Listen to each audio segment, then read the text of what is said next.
Hey guys, Allison here. Well, we are moving into February, 1 month down already. And those of you who set resolutions, how are you doing with them?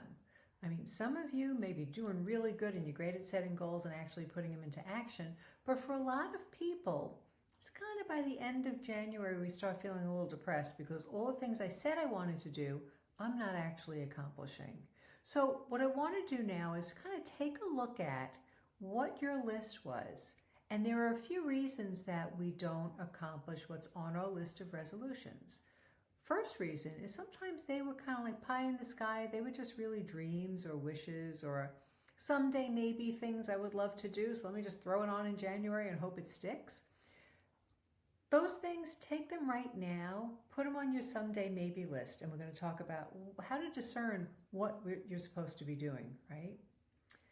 The other thing is maybe you didn't come up with an actionable plan, right? How do I accomplish what I say I want to do? It's not just going to happen. We need to do something different if we want something different to happen.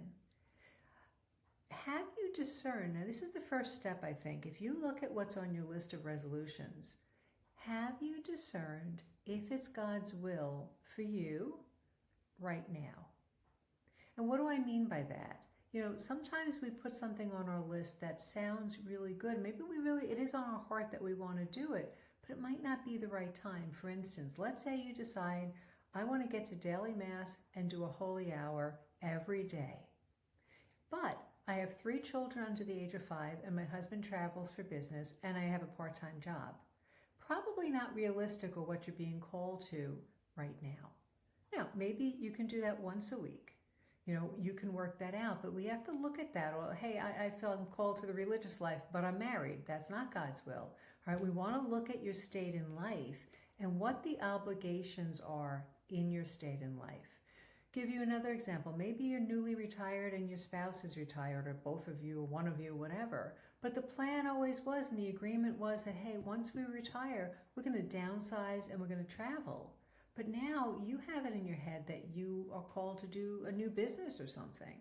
That's something you need to discern with your spouse. Maybe God is calling you there, but your obligation in your state in life is to your wife or husband. So that's what I mean about really discerning. And this is where engaging with a spiritual director can be really helpful. I know a lot of people tell me it's really hard to find a spiritual director. There is a website, I'm going to put the link below this video, called seekdirection.com. That might be able to help you to find a spiritual director. A lot of spiritual direction can be done by phone and online if you can't find somebody close by. So I think that's important, is to discern, am I really called to that at this state, in this state of life and at this point in my life? I mentioned before about having an actionable plan. Have you written it down? Right? Have you written down what you want to do, and have you written steps to get there? How am I going to accomplish this? So let's say I want to lose 20 pounds. How am I going to lose 20 pounds? Well, I'm going to eat less, I'm going to exercise more. That's not a plan. That's a hope. It's like it's an intention, but it's not really a plan. So a plan would be that I'm going to start tracking my calories. I'm going to use a fitness tracker or something. Or I'm going to exercise every day at a certain time. And if that time doesn't work, then I have an alternate time set up. But I'm actually doing things that I need to do to lose the weight, because it doesn't just happen. Anybody who's just thought about it will tell you it doesn't just happen. You actually have to change something and come up with an actionable plan and steps to get there. Now, maybe you're trying to do something you've never done before. So maybe the first step is researching. How do people accomplish X, Y, or Z? What are the best ways to do this? And then coming up with steps that are actually going to work for you. The other thing that I see for many people is that other areas of your life may be out of control. Maybe they're not working really well. You don't have systems down pat. And that keeps getting in your way. So to stop and look and say, okay, what are my points of friction? Let's say you have 3 children under the age of 5 and you and your spouse, and oh my gosh, you always find yourself, oh my gosh, everybody's out of underwear. I've got to do laundry today. And it wasn't planned into your schedule. So think about that. All right, how many pairs does everybody actually have? Therefore, if everybody has 7 to 12 pairs, then maybe on the 5th or 6th day, I need to be doing laundry. So that we get ahead of it. We're not always, oh my gosh, because, when we're living in that kind of panic state, where it's always an emergency, that indicates that there's a lack of planning. Let's say you can never find your keys. Well, maybe you need to put a hook or a bowl by your front door and get in the habit, right, of putting your keys there. That's a visual cue and reminder too, to see something, okay, this is where the keys go. So to look at your life and say, what are the things that are not working? What are the points of friction, and what are the things that I can kind of create systems for? Now, we all have systems, all right? We all have, let's say, our morning routine. We wake up, we brush our teeth, we wash our face, whatever it is. Can you anchor a new habit along with the ones that you already have? So in other words, if I want to weigh myself every morning, well, maybe I do that right after I brush my teeth, all right? So you look at it and say, okay, what are the things that I can do that I'm already doing, but I can do better, or that I can add on to, so that I have these visual cues and different reminders. But if you don't have an actionable plan and somebody to keep you accountable to it, that's really important. Now, sometimes people have, let's say you and your friend are both trying to lose 20 pounds. So, hey, we're going to walk together every day, or we're going to use the same fitness tracker and compare notes.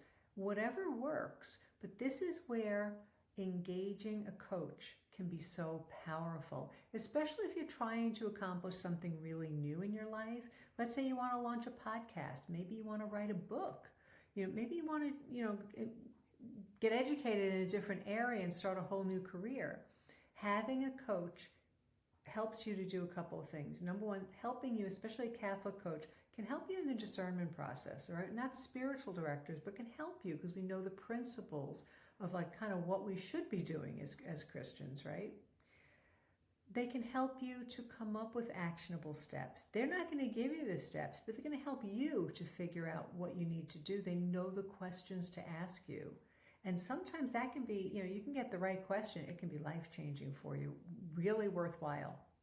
And they will also be your accountability buddy. They help you to stay accountable. So when you have to, hey, I'm going to meet with so-and-so next week again. I said I was going to do these 3 things. I think I'm going to do them because I don't want to keep, talking about that I didn't do it. Now, if you find you're working with a coach and week after week, you're not doing the things you said, that's where a coach is going to help you to explore what's getting in your way. Is this something you really want to do? Is there a mindset issue that's the problem? So if, like I said, you set some resolutions and you're feeling disappointed or dejected or, kind of defeated at this point, take heart. It is still early in the year. You can do what you set your mind to, but you might need a little help getting there. So again, reaching out to a Catholic life coach, we have amazing people listed, can be life-changing. Again, first thing first, always discern, is this what God is calling me to? So I hope you find that helpful. Again, links below this video. God bless you.